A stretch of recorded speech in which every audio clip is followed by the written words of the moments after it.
professor. Primeiramente, fazer a avaliação desse empate em 2-2 entre CRB e a equipe da Ferroviária. Boa noite. Eu acho que a gente começou o jogo bem, fizemos um gol cedo, depois passamos a ter algumas dificuldades no jogo, acho que controlamos menos do que deveríamos no primeiro tempo. Tivemos dificuldades porque os dois volantes da Ferroviária começaram a jogar de frente e sobrecarregaram muito a faixa central da nossa linha de 4. Isso foi gerando muito chute fora da área. A gente não estava conseguindo se ajustar nesse salto no Netinho, no Alencar, na descida, a saída com 3 com o Ricardinho. E eles acabaram empatando o jogo, mas a gente conseguiu no final do primeiro tempo fazer um segundo gol que foi muito importante.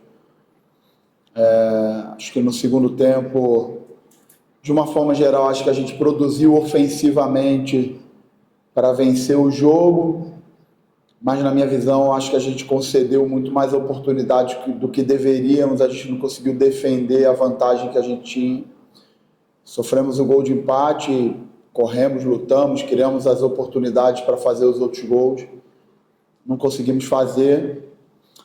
A gente sabia que seria um jogo complicado, um jogo que a gente tinha que ter concentração até o final.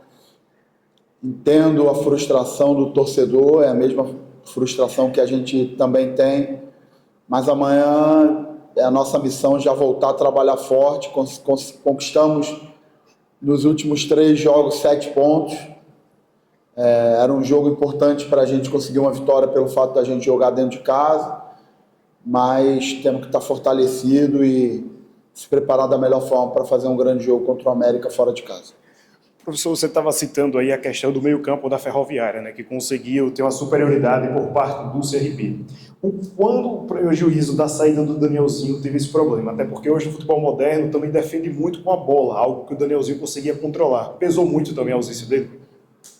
O Daniel é um jogador importante para o nosso time, mas eu acho que essa questão foi muito mais coletiva do que individual. Acho que nos faltou um pouquinho mais de capacidade de reter a bola. Eu até na metade do primeiro tempo desci mais o Christopher lado a lado com o Meritão para que a gente tivesse um pouquinho mais de controle por trás, porque a equipe da Ferroviária, se você perceber, ela não nos marcou pressão, ela saltava uma pressão da zona 2 para a zona 1, e no meu entender, se a gente fizesse bem ajustado a nossa linha de 4 sustentada mais os 2 volantes, teríamos possibilidade de uma retenção de bola e depois um ataque ao espaço para os nossos atacantes.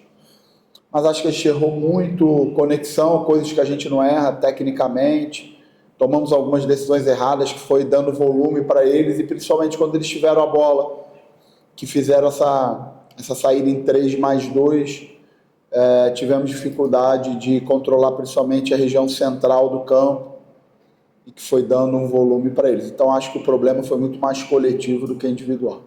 Barroca, boa noite. Qual é o tamanho do prejuízo desse empate? Porque você consegue trazer o torcedor numa segunda-feira, pelo que tu apresentou a tua equipe contra o Goiás. E aí aumentou a expectativa. O torcedor veio naquela esperança, né, de um G4, de chegar próximo, né?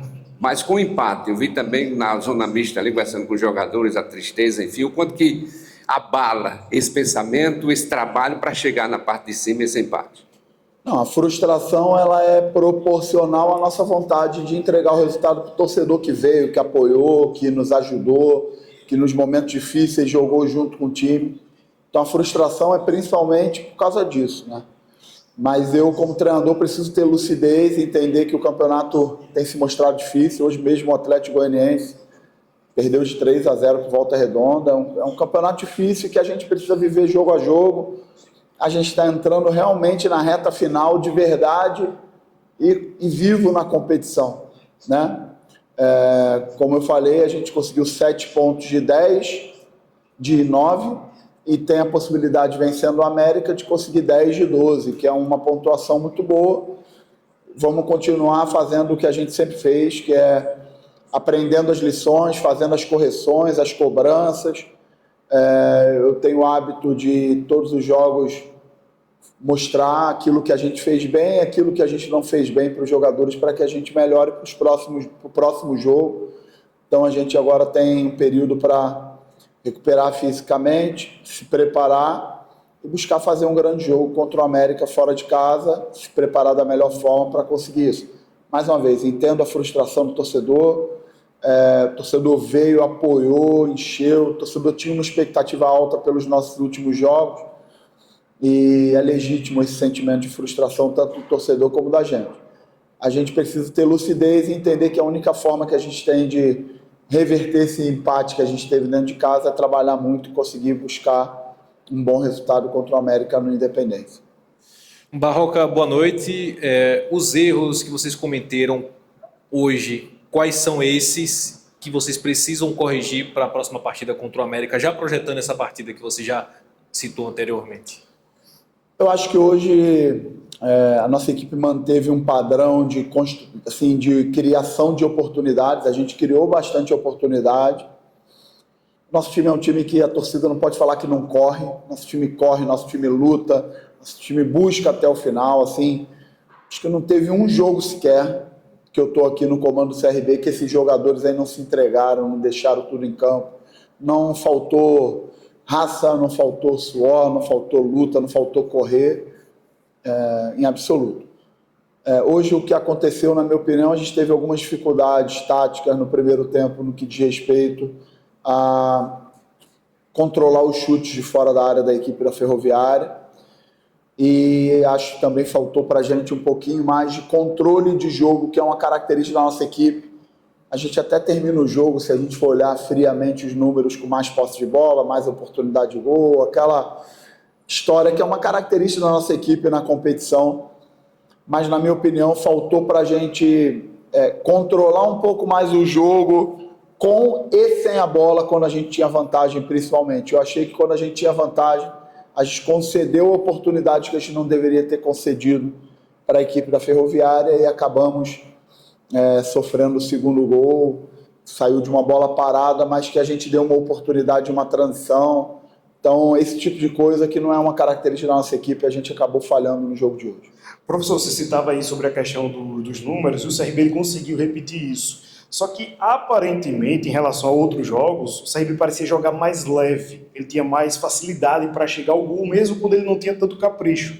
Você acredita que isso pode ter sido condicionado pela pressão de que hoje, de fato, se vencesse, entrava de fato na briga pelo acesso, e nos outros jogos, em tese, por não ter tanta responsabilidade pela tabela, era mais simples, mais fácil e mais leve para o jogador jogar? Você acha que essa pressão pode ter atrapalhado um pouquinho? Não, sinceramente acho que não. Acho que a gente se preparou para fazer um jogo. Antes do jogo conversamos que o nosso foco tinha que ser jogar bem para ganhar. A nossa preparação da semana foi que a gente precisa fazer um grande jogo para merecer a vitória, né? E a gente começa o jogo bem, começa o jogo agressivo, começa o jogo criando oportunidades. Se não me engano, com 40 segundos o Thiaguinho já teve uma chance, Dadá teve uma chance com o pé, uma chance com a cabeça, o Denis defendeu. Depois a gente abre o placar, acho que aos 12, mais ou menos isso. Então, assim, a gente começou o jogo com uma atitude muito boa. Eu costumo falar que o início do jogo, ele retrata como é que foi a nossa preparação. E acho que a nossa postura foi muito boa no início do jogo. Depois, algumas dificuldades que a gente teve e que a gente vai precisar corrigir, com certeza, para o jogo do América. E também eu acho que nos faltou boas tomadas de decisão para controlar melhor o jogo, para se posicionar de uma forma mais correta, não deixar o jogo ficar lá e cá. Nossa equipe é uma equipe que não tem muito a característica de deixar o jogo ficar lá e cá, e eu acho que hoje a gente deixou muito mais do que deveria, tanto que a gente consegue 24 finalizações no gol, mas a gente concede 19, então é um número alto para quem está à frente do placar. Se você está à frente do placar, o ideal é que você não conceda tantas oportunidades para o adversário, e hoje a gente acabou concedendo. Então, nosso jogo sem bola, na minha opinião, vai ser o principal foco de correção para o jogo do América. E naquela ansiedade de vencer o jogo, de finalizar, você tem os dois atacantes. Um dos impedimentos seria deixar para o Thiaguinho, não pode avançar Isso é conversado, isso é explicado para os jogadores, sabem, né, que isso é ansiedade, é um momento, até na reta final, que quer vencer de todo jeito. Mostra que nosso time estava com ambição, né? Pior seria se a gente não tivesse tido a atitude de estar lá, né? Nosso time não falta isso. Os jogadores aí, eles correm, eles lutam, eles têm brio, estavam todos ali sentidos com o resultado e tem que estar mesmo, tem que doer na carne, tem que doer para a gente que está lutando muito para querer retribuir esse sentimento que o torcedor nos dá dentro de campo. Vamos hoje sentir na carne aí esse jogo que a gente não conseguiu vencer, mas com muita lucidez, entendendo que a gente tem ainda alguns jogos na competição, a gente está vivo na competição, a gente precisa estar fortalecido para fazer uma ótima preparação para fazer um grande jogo contra o América fora de casa. Apesar da última vitória fora de casa contra o Goiás, o CRB ainda segue com uma das piores campanhas. O que é que vocês vêm fazendo e estudando o América para surpreender o Coelho lá? Não olhei nada do América, vou começar a olhar agora, a equipe de análise aqui já olhou, já tem aí um mapeamento. Conheço bem o Alberto é um treinador que eu respeito muito, é um amigo. Tive a oportunidade de enfrentar o Alberto esse ano no Campeonato Paulista, acompanhei bastante a equipe da Ponte, depois com ele, a campanha que ele fez na Série C, e a equipe do América, claramente, depois que o Alberto chegou, ela deu uma guinada bem substancial. O trabalho do Alberto deu um resultado muito grande e eu não tenho a menor dúvida que vai ser um jogo extremamente difícil, vai exigir muito da gente, que a gente vai precisar entregar o nosso máximo para buscar um bom resultado lá em Belo Horizonte. Bet Esportes esquenta o jogo. Patrocinador Master oficial do Clube de Regatas Brasil.